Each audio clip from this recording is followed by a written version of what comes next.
Welcome back to Greg Plays Games, the YouTube channel where everything's made up and the points don't matter. I'm your host, Greg of Greg Plays Games. Today I'm going to be talking about and discussing Metroid Prime Remastered on the Nintendo Switch, as well as the recently released Metroid Fusion on the Game Boy Advance. But we're going to start off with Metroid Prime just because that was the game I played first. You're going to be seeing some footage of it. This isn't really a review of the game. I do have a review score that I will give just to add some context to everything I'm saying and kind of how I ultimately felt about the game. And I'm going to be doing that with Prime and Fusion, of course.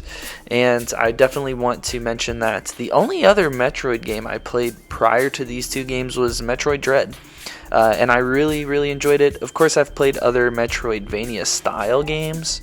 But I had never gone full into the Metroid game universe.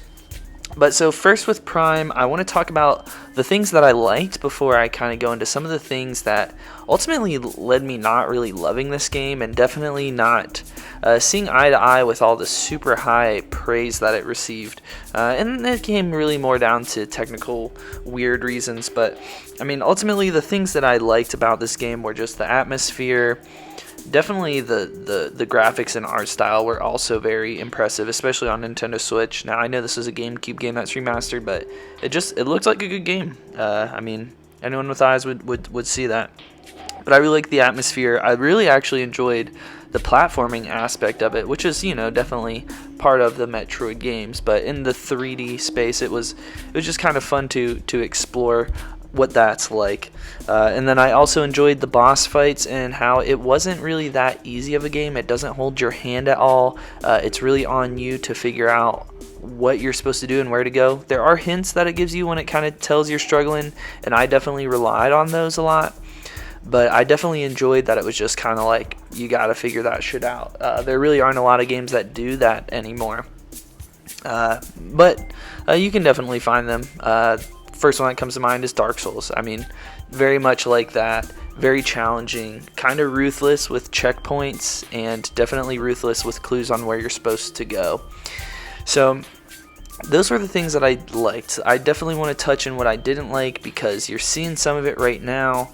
I couldn't see shit for like 50% of this game. It felt like I was regularly aimlessly walking around trying to find where I was supposed to go.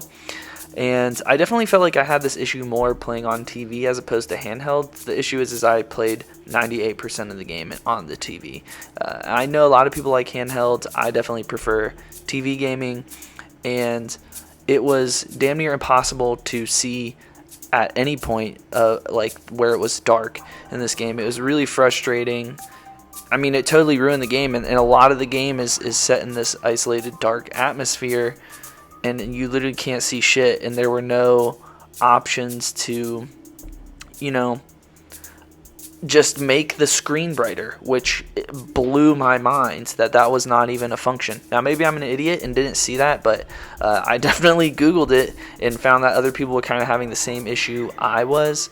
So I was really disappointed in that fact alone, that you could not adjust the brightness. Meanwhile, you have all these other, you know, configurations and settings you can manipulate, and then just to not be able to up the brightness a tad so you can actually see what the fuck you're doing just was kind of crazy to me. So I definitely had that kind of take me out of the game at too frequently for me to kind of let that one slide. Now, another thing that I definitely want to touch on is the combat, because it just was pretty much lock on to a target with the left trigger and shoot away. There wasn't really much challenge in like the mechanics of the combat. It was all charge beams, and I mean, not everything you'd expect from a 2D Metroid in the 3D space, but it just didn't really work as well because you're locking onto enemies and it pretty much takes out all the challenge of it. But the other thing that was frustrating was there wasn't really a good way to dodge. Like, you could do like a side dodge, but it was really hard to avoid enemy attacks, I found, in a way that wasn't really like non-skill based. Like, it felt like it wasn't really my skill level that was preventing me from being able to make all these dodges and to avoid all these attacks. It just felt like player movement wasn't created in a way to where I could avoid attacks, and it, you know, I like a challenge, but I don't like it when it's like there's something wrong with the way the game was made. And I mean, obviously, very good game. Like, I'm not saying this is a bad game, but it was definitely frustrating. And then another thing that I definitely found annoying at points, but wasn't necessarily like a ruined the game thing, was it is a lot of back and forth backtracking, and I mean, most Metroidvania games that I've played, you experience this, but this was kind of a different level, and you didn't really know where you're going all the time, which I did mention I liked about the game, but at the same time, it was just a whole lot of it. And yeah, so I mean, ultimately, you're seeing Metroid Fusion gameplay at this point, because after I finished the game, I was a little disappointed in a way. I mean, I was glad that I played it.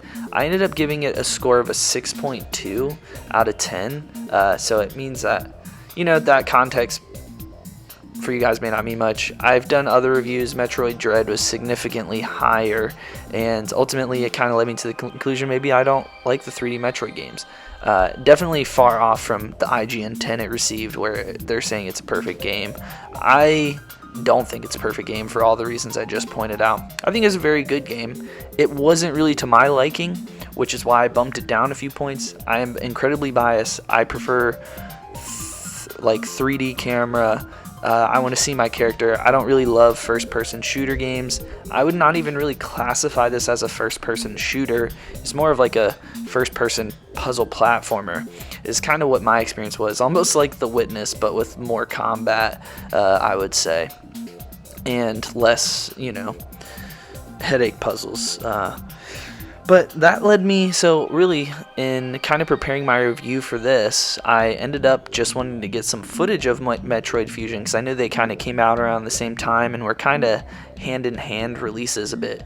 And I ended up enjoying Metroid Fusion like significantly more than Metroid Prime. If you've never played a Metroid game, I would recommend starting with Metroid Dread, honestly, just because it's the most recent one, and the story is really irrelevant in these games, in my opinion. I mean, I'm sure there are a lot of people who really enjoy these games for their stories. I honestly really don't care about the story. It's just kind of cool to run around and shoot stuff. Simple as that. Metroid Fusion was a lot more fun. It definitely holds your hand a lot more. It is always pointing you in the right direction, essentially. There are some times where it's like, I'm not going to tell you where to go, but you kind of know where to go because you've been everywhere else, and you're like, well, I haven't been to this area.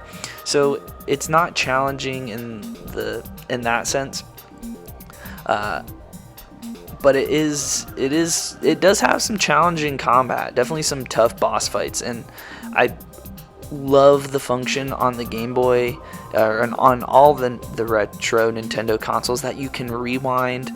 I mean, it is such a nice function. I miss it when I'm playing modern games now, being able to just be like, let me just redo this section really quick and not have to run all the way back here. It is such a beautiful function. I wish that modern games just included it stock, because it is sick being able to just like rewind instead of having to go back through all these areas you've already been to. And the story is actually, I thought the story was very interesting in Metroid Fusion 2. Definitely, I feel like more story heavy than Dread and Prime Remastered, I would say, or just Prime, however you want to word it.